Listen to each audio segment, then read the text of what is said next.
A window into what life is like in the rebel-held enclave of Douma.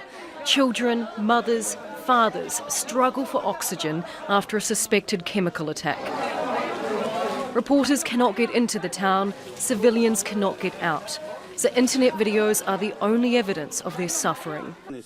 Russian military specialists have visited the region, walked on those streets, entered those houses, talked to local doctors, and visited the only functioning hospital in Douma, including its basement, where reportedly the mountains of corpses pile up.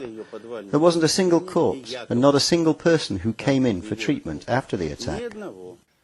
I don't think that Assad is in the least worried that the inspectors would find out his guilt, because he's probably not guilty, at least on this occasion. I mean, we have to engage our brains as well as our emotions here, not be stampeded by those videos which are described as being unverified, but which, by dint of being repeated over and over and over again, come to acquire a spurious credibility.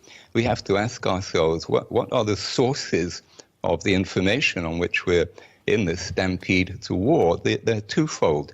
And I'm sorry, but the media are falling down on the job in investigating this. The sources are the Syrian American Medical Society, which is a pro-Islamist propaganda outfit based in the United States. So you're saying these pictures have been, are you saying these pictures have been staged? Are you saying that people haven't died, that people haven't been affected? Yes, in all probability, the incidents have been staged. Come on, we know how easy it is to fake images for the internet. Look at the images. Anybody could stage those.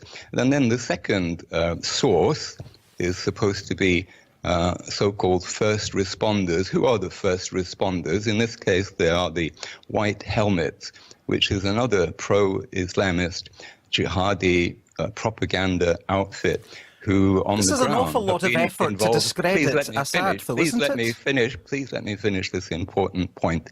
The witnesses to these terrible events are people who themselves were involved in beheadings, literally picking up the body parts. And we choose to give credence to testimony from these alleged first responders. But Assad's reputation is already Assad's reputation is already very difficult. Well, I'm trying to ask you a question to probe the point of what you're making. You don't allow, the BBC does not allow questions of important detail to be addressed. We have a short period of time. I'm trying to probe what you're saying. The point is that surely that Assad's reputation is already dented. What would be in the interests of these people to stage these events? Is that not obvious? A child can see that the intention was to produce the hysteria and now the military action that we are on the point of taking, risking our own safety. What the jihadis have done is jerk our leash. And frankly, for one, I think it's pretty disgusting that we are allowing ourselves to have our own leash jerked by these Islamist fanatics. This is what's going on. And ask yourself, how has it profited Assad? Please engage your brain. Answer the question. How has Assad benefited from all this mayhem? In fact, it's rebounded against him. Why would he do such a thing when he was already winning? The battle for Eastern Ghouta was virtually over. Why would he choose this moment to do the one thing that was guaranteed to pluck defeat for him from the jaws of victory? كيف تفبرك هجوما كيميائيا؟ منذ أن بدأ الجيش السوري عمليته العسكرية ضد المسلحين في الغوطة الشرقية لم يمر أسبوع من دون أن ترد أخبار عن وقوع أو احتمال وقوع هجوم كيميائي.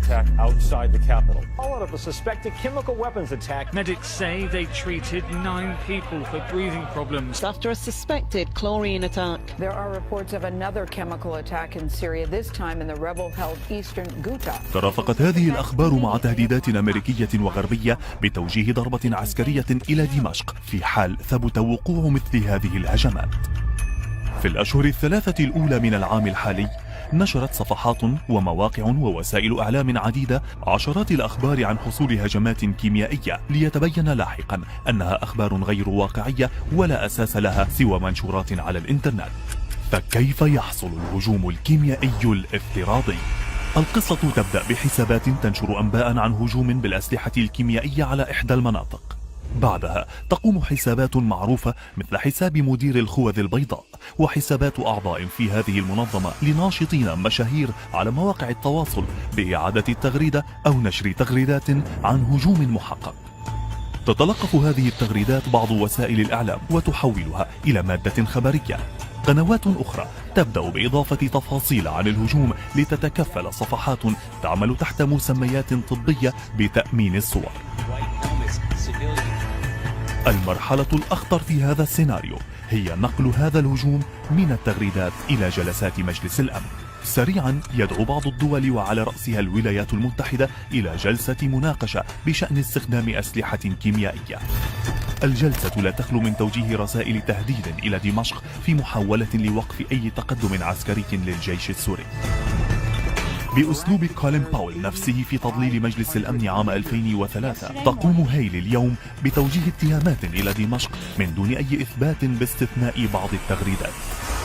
وفي ظل الحديث المتكرر عن نية بعض الدول توجيه ضربة عسكرية إلى سوريا، هل يكون مبرر هذه الضربة مسرحية لهجوم كيميائي؟ تبدأ بتغريدة Sarah, the Russian military has come out and said that there was no poison gas attack. That was Sergei Lavrov the other day. Said they've got no evidence of it. Today, a Russian military official says, oh, there was an attack, but it was staged by the White Helmets Brigade, component of the rebels in Syria. What do you say to the Russian statement that this thing was staged by the White Helmets? The intelligence provided certainly paints a different picture, and the president holds Syria and Russia responsible for this chemical weapons attack.